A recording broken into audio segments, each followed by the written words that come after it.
السلام علیکم ورحمۃ اللہ۔ سوال یہ ہے کہ امام ابو حنیفہ رحمۃ اللہ علیہ کے شاگرد اور امام بخاری رحمۃ اللہ علیہ کے استاد غفران بھائی، پہلی بات تو یہ ہے کہ ایسے جھوٹے اور دجال لوگوں کی زبان کا کوئی اعتبار نہیں ہے، نمبر ایک۔ نمبر دو یہ ہے کہ اب یہاں سے یہ بتانا چاہ رہے ہیں حضرت صاحب کہ دیکھیں امام صاحب کا کتنا رتبہ اور مقام ہے کہ امام ابو حنیفہ کے جو شاگرد رہے ہیں وہ امام بخاری کے استاد رہے ہیں، تو اس سے میرے بھائی کوئی فرق نہیں پڑتا۔ کبھی ایسا بھی ہوتا ہے کہ استاد کا درجہ کم ہوتا ہے، شاگرد کا درجہ بڑا ہوتا ہے۔ ہائے ہائے ہائے، سبحان اللہ، کیا یاد آیا ہے، اللہ اکبر۔ ایسا بھی ہمیں پتہ چلتا ہے کہ استاد کا درجہ کم ہے، شاگرد کا درجہ بڑا ہے، اللہ اکبر۔ یہاں تو یہ جھوٹا کذاب آدمی امام ابو حنیفہ اور امام بخاری کا مقابلہ اور وزن کروا رہا ہے۔ آئیے میں آپ کو ایک اور استاد اور شاگرد بتاؤں، فیصلہ آپ نے خود کرنا ہے مقام کس کا بڑا ہے۔ یہاں استاد نوکر ہے اور جو شاگرد ہیں وہ سردار ہیں، اللہ اکبر اللہ اکبر۔ اگر شاگرد اپنے استاد کو کہتے کہ استاد صاحب میرے گھر میں جھاڑو لگاؤ، تو استاد کو فی الفور شاگرد کی بات ماننا تھی، ورنہ اللہ مستوی علی العرش اس استاد پر ناراض ہو جاتا۔ استاد کون ہے؟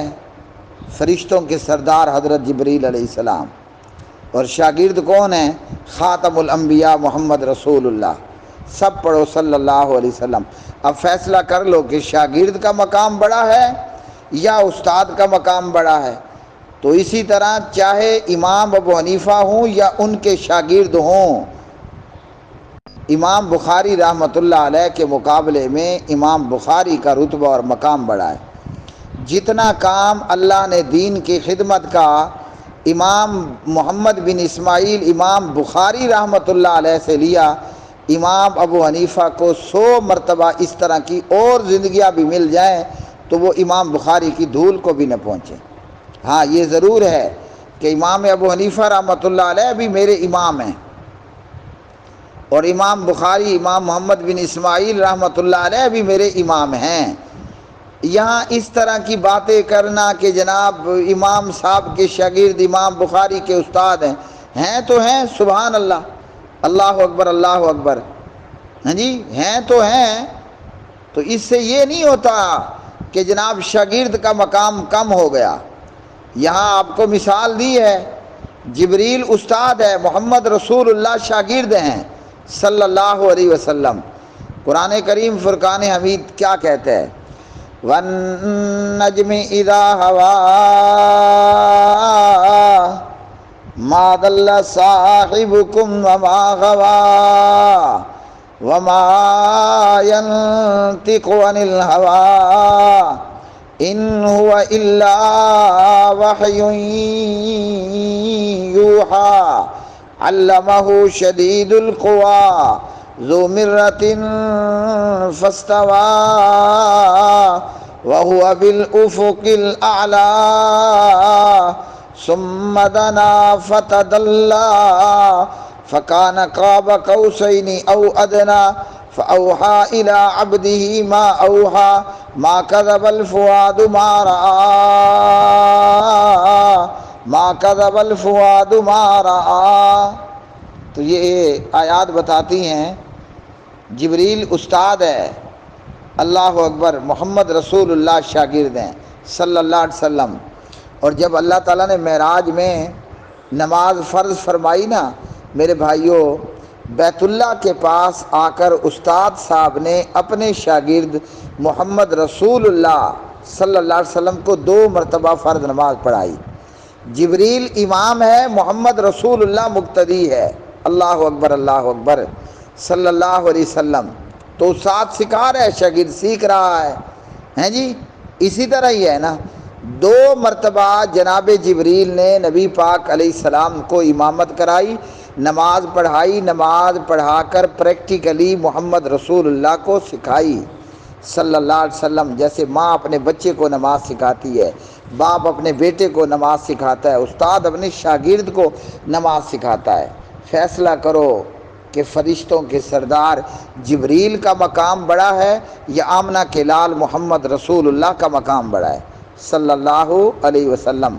دوبارہ ریپیٹ کر دوں، امام ابو حنیفہ کو 80 میں پیدائش ہے اور 120 میں غالباً جو ہے وہ یا 30 میں ان کی وفات ہے، تھوڑا دماغ کنفیوز ہو گیا۔ تو یہ جتنی بھی انہوں نے زندگی پائی اس طرح کی 100 مرتبہ زندگی پا لیں، امام بخاری کی دھول کو نہیں پہنچ سکتے، اور ہم اہل حدیث کسی کے بھی مقلد نہیں ہیں۔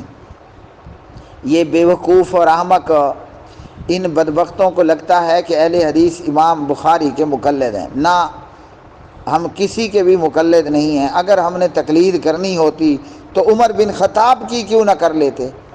ہاں جی، جب عمر کہہ رہے تھے کہ جس نے کہا نبی پاک علیہ السلام فوت ہو گئے میں اس کی گردن جدا کر دوں گا، ہاں جی، مگر ہمارے امام نے اس موقع پر ببانگ دول اعلان کیا اور بتا دیا کہ بلا دلیل بات عمر بن خطاب کی بھی نہیں مانے گی، نہیں مانی جائے گی، بھلے وہ کتنے ہی جذباتی کیوں نہ ہو رہے ہوں۔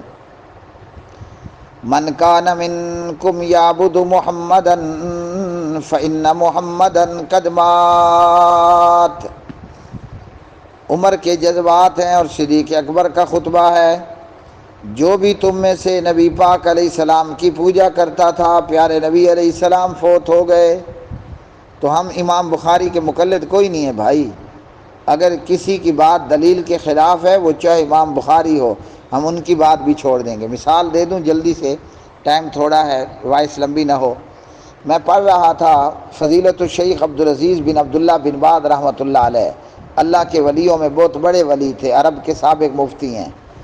وہ ایک جگہ فتویٰ میں لکھتے ہیں کہ بھئی اس پر امام احمد بن حنبل کا یہ قول ہے، سب کہو رحمہ اللہ، ہاں، امام احمد بن حنبل رحمہ اللہ کا یہ قول ہے، لیکن حدیث امام کے قول کے خلاف ہے، تو اس لیے ہم نا امام احمد ابن حنبل کے قول کو چھوڑ کر حدیث کو لیں گے۔ یہ میں کیوں بتا رہا ہوں؟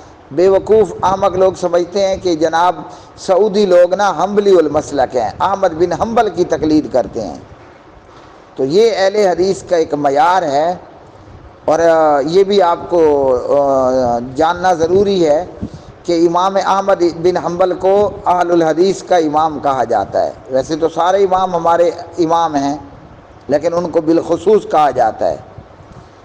تو اللہ اکبر، دلیل کے خلاف اگر احمد بن حنبل کی بات بھی ہو تو ہم نہیں مانیں گے، عمر بن خطاب کی بات بھی ہو تو نہیں مانیں گے، محمد بن اسماعیل بخاری کی بات بھی ہو تو نہیں مانیں گے، اور جب ماننے پہ آئیں گے امام اعظم ابو حنیفہ رحمۃ اللہ علیہ کی بات بھی اگر با دلیل ہو تو اس کے مقابلے میں بخاری کی اگر بات بلا دلیل ہے، ہم امام بخاری کو چھوڑ کر امام اعظم ابو حنیفہ کی بات مان لیں گے۔ باقی یہ گپیں ہمارے سامنے مت لگاؤ کہ امام ابو حنیفہ کے شاگرد ہیں، وہ جو ہے امام بخاری کے استاد ہیں، بھلے امام ابو حنیفہ امام بخاری دا پیو ہوئے استاد کو تو پرے کرو۔ اگر کوئی مولوی یہ کہتا ہے کہ امام ابو حنیفہ امام بخاری دا پیو ہوئی، تو پھر بھی بیٹے کا درجہ بڑا ہوگا، باپ کا درجہ کم ہے۔ السلام علیکم ورحمۃ اللہ وبرکاتہ۔ استاد محترم، اللہ تعالیٰ آپ کو جزائے خیر عطا فرمائے، ماشاءاللہ بہت مفصل جواب دیا مفتی قریشی صاحب کا۔ تو استاد محترم، اسی سے ایک سوال میرے دل میں آیا، امام ابو حنیفہ رحمۃ اللہ علیہ کی پیدائش وفات، یہ نبی کریم صلی اللہ علیہ وسلم سے بعد کتنا فاصلہ ہے، اور امام ابو حنیفہ رحمۃ اللہ علیہ کا وفات اور امام بخاری رحمۃ اللہ علیہ کی پیدائش، اس میں بیچ میں کتنا فاصلہ ہے، اس کی کوئی تفصیل ہے؟ السلام علیکم ورحمۃ اللہ۔ جی پیارے بھائی چودھری صاحب، چودھری عبدالغفور، سوال یہ ہے کہ امام ابو حنیفہ رحمۃ اللہ علیہ اور امام محمد بن اسماعیل امام بخاری رحمۃ اللہ علیہ کے درمیان میں کتنا فاصلہ ہے، یعنی کہ امام صاحب کی وفات امام ابو حنیفہ اور امام بخاری کی پیدائش، اس میں درمیان میں کتنا عرصہ ہے؟ امام امام اعظم امام ابو حنیفہ رحمۃ اللہ علیہ کی پیدائش ہے 80 ہجری، اور امام اعظم ابو حنیفہ رحمۃ اللہ علیہ کی وفات ہے 150 ہجری۔ تو اس تاریخ کے حساب سے امام اعظم امام ابو حنیفہ رحمۃ اللہ علیہ کی کل عمر بنتی ہے تقریباً 70 سال۔ 80 ہجری میں پیدائش ہے اور 150 ہجری میں امام اعظم ابو حنیفہ رحمۃ اللہ علیہ کی وفات ہے۔ امام محمد بن اسماعیل امام بخاری رحمۃ اللہ علیہ، ان کی ولادت باسعادت ہے 194 ہجری، اور پھر ان کی وفات ہے 256 ہجری۔ تو امام ابو حنیفہ کی وفات اور امام بخاری کی پیدائش بیچ میں تقریباً 43 ایئرز ہیں، 43 سال ہیں۔ امام بخاری رحمۃ اللہ علیہ 13 شوال 194 ہجری بمطابق 21 جولائی سن 810 عیسوی بعد از نماز جمعہ بخارا شہر میں پیدا ہوئے، اور امام محمد بن اسماعیل امام بخاری رحمۃ اللہ علیہ کی وفات 30 رمضان المبارک 256 ہجری بمطابق 31 اگست 870 عیسوی عید الفطر کی رات بوقت نماز عشاء پیدا ہوئے۔ امام محمد بن اسماعیل امام بخاری رحمۃ اللہ علیہ کی عمر مبارک 62 سال۔ امام محمد بن اسماعیل امام بخاری رحمۃ اللہ علیہ نماز ظہر کے بعد سمرقند کی بستی خرتنگ میں دفن ہوئے، اور امام ابو حنیفہ رحمۃ اللہ علیہ بغداد میں دفن ہوئے۔